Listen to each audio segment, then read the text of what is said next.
Hi everyone, and welcome to another episode of Global LPG Conversations.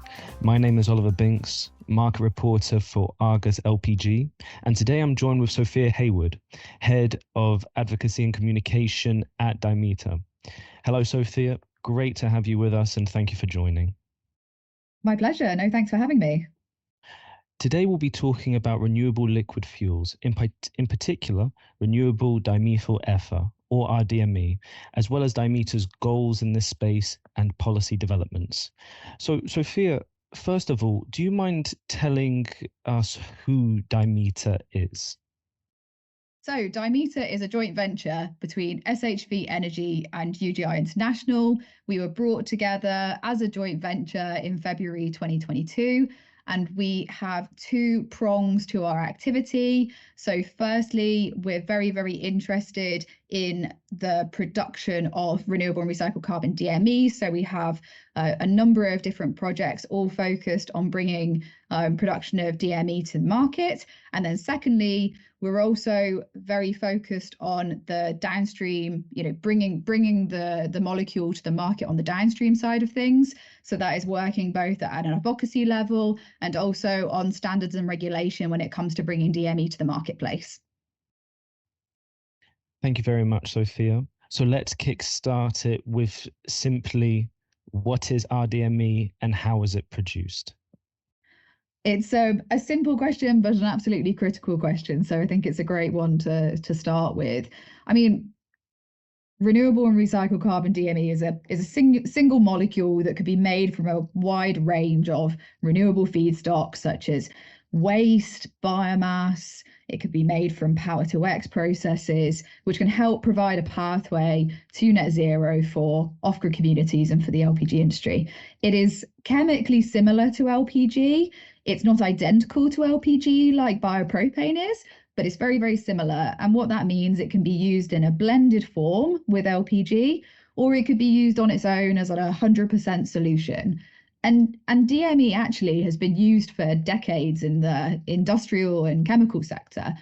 What is quite interesting about talking about what is DME at the moment is that we're actually putting DME into a newer application with the LPG industry. So actually it's been around in things like aerosols for many years, but now we're talking about it in a slightly new way. I mean, it sounds very interesting with a lot of potential. But following on from that, what feedstocks are used to produce RDME and where will Dimeta source them? Yeah, very good question. I mean, to make renewable and recycled carbon DME, as I say, there are lots of different ways that you can make it via, different processes. And there's lots of different feedstocks as well. But we are particularly interested in waste. And the reason that we're particularly interested in waste is that globally, over 2 billion tons of municipal solid waste are generated each year. And at least 33% of that needs to be managed, a lot more safely. And global waste is expected to grow to 3.4 billion tons by 2050. And that's more than double population growth over the same period. But if we actually look at how much of that waste that we're actually, reusing, only 7.2% of those materials are actually being cycled back into our economies after use. So with that, we see, a significant opportunity with waste to use it as a resource and try and reframe the thinking of it about using it as a resource rather than as a waste. And what we can do is we can take that waste, you can take it from a local area, and we can use that in a localized DME production plant to produce sustainable molecules. So it can really be beneficial from both a waste management perspective, but also from a circular economy perspective when we're thinking about the decarbonisation trajectory. Feedstocks, for all types of renewable fuels will be a challenge, but as I say, because we see waste as one of these areas that is only going to continue to grow at the moment as a challenge, we see it as something that we can definitely manage from a feedstock availability perspective. And following on from that, we know that policymakers, in this case, they often cite concern over a lack of feedstocks for such fuels. Would our DME be able to compete with other renewable fuels and biofuels to secure the feedstock it needs to scale up adequately? I think that there's, particularly when we look at some routes for renewable and recycled carbon DME production, it becomes very, very competitive to make molecules like DME compared to potentially other competing technologies. So, the what you were saying around competition, I think is absolutely key. With the right factors in place, making molecules like DME or bio-LPG can become very, very competitive. If I just take one example on the interest of feedstock, we, through our subsidiary Circular Fuels Limited, have a memorandum of understanding with Suez in the UK. Who are a leading waste management company. So I think, the fact that we see interest in projects like ours from companies like Suez showcases that, turning, feedstock such as waste into very valuable and impactful molecules like DME. I think that really showcases what we can do, and there's a lot of stakeholders involved in that. When it comes to the policy perspective and policymakers, I think there's still a huge amount of work that is going to be done by policymakers across Europe, and indeed, I think at a national level around feedstocks. And it's really, really important that that work is happening sooner rather than later, because there's a huge amount of potential with broader biofuel production. And I think it would be a shame if the ambition to grow in this space was constrained by policy not being able to catch up with it. Indeed. And looking forward, what are Dimeta's targets for 2024? And as well as that, what challenges do you expect to face? In terms of our targets for 2024, and I think a little bit more kind of looking ahead a little bit further than that as well, thinking of where we've come from, we've announced our project in Teesside. This is going to be, a first of a kind waste DME production. This is going to be producing over 50,000 tonnes of renewable and recycled carbon DME per year, the equivalent of 25% of the UK LPG domestic heating market.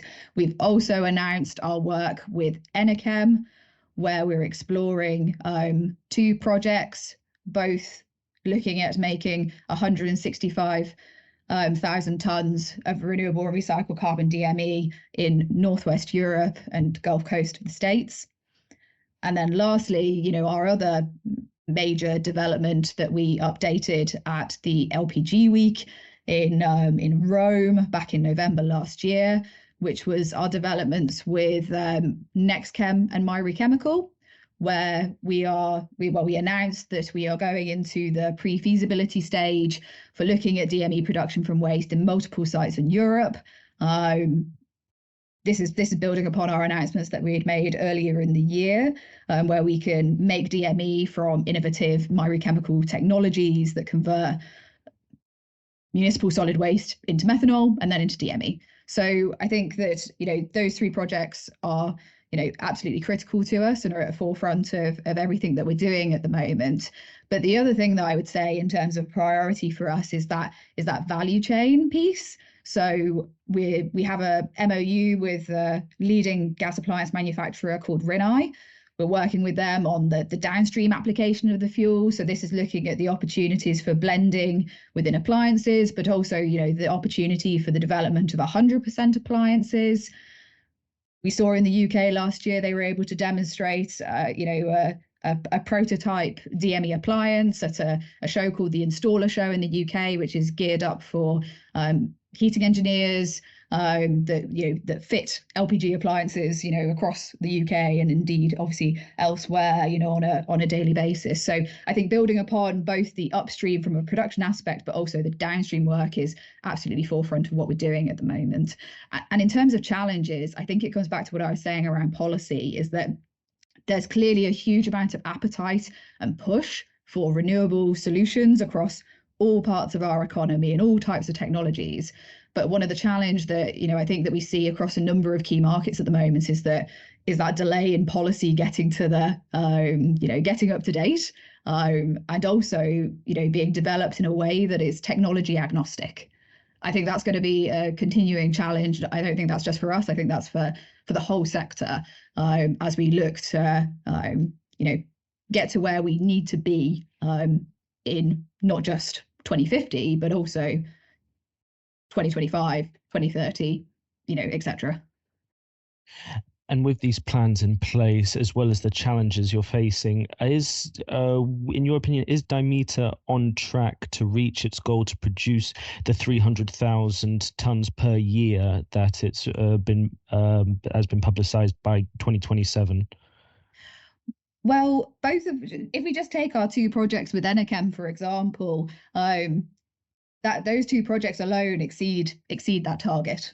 And then we obviously have our existing announcements in the UK, and obviously the developments we have since updated with NextChem and Myri Chemical. So I think that answers that question for itself. That we have a huge high level of ambition, not just in the short to medium term, but also really looking towards the long term.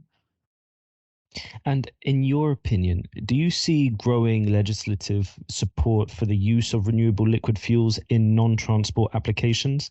And is there any difference in the regulatory or legislative approach in Europe or the UK or the US?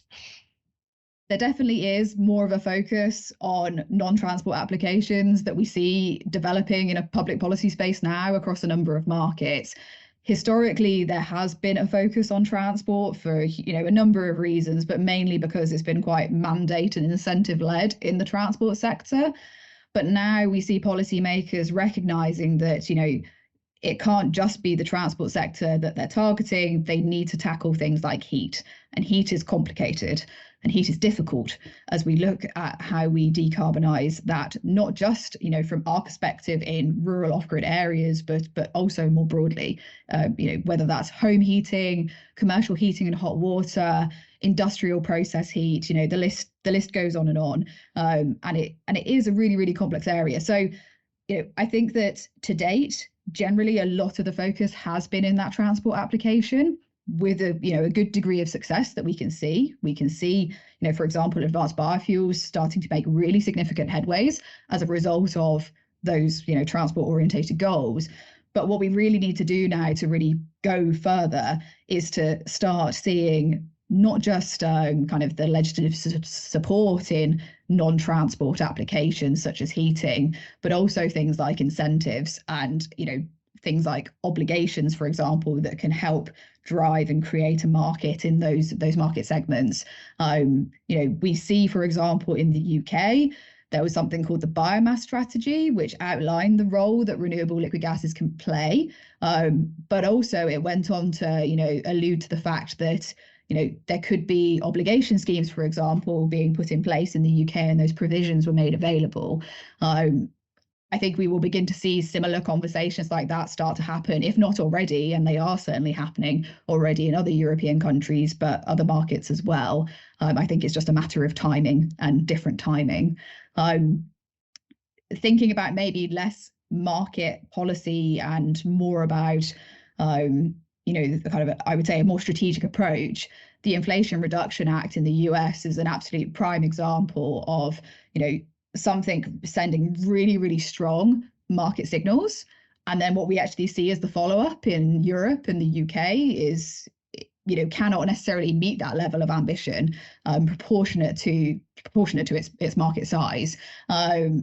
So, as it'll be interesting to see over the next 12 months how this positioning kind of develops, and whether we actually see some more, not just ambitious policy, but I would say, tangible incentives, obligations, orientated policy coming out from certain markets in the coming months.